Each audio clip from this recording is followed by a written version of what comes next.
এটা একটা কেক লেখা পাইপিং। এই পাইপিং এর ভিতরে যে পেস্ট থাকে সেই পেস্ট দিয়ে কেকের উপরে কিন্তু সুন্দর করে লেখা হয় শুভ জন্মদিন, হ্যাপি বার্থডে, এগুলো লেখা হয়। এই যে ক্রিম, এই ক্রিমটাই কি পরিমাণ রং ব্যবহার করা হয়েছে সেটা আমি দেখানোর জন্য এখানে টিস্যু নিয়েছি।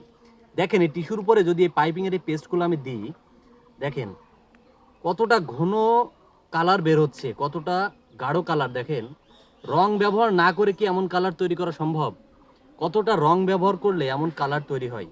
কেকের উপরে যখন আমরা এই পেস্টগুলো দিয়ে লিখে ফেলি তখন কিন্তু সেটা আর উঠানো যায় না। এটা খাওয়া লাগে, এটা মিষ্টি, এটা খাওয়া লাগে। তবে এটা যে তৈরি করা হয়েছে নিশ্চয়ই রং দিয়ে, অনেক গাঢ় রং, তো সেই রঙও কিন্তু আমাদের খাওয়া লাগে। এই রংটা আমাদের স্বাস্থ্যের জন্য ক্ষতিকারক। এটা একটা কালার, বিভিন্ন কালার দিয়ে বিভিন্ন পাইপিং কিন্তু তৈরি করা হয়।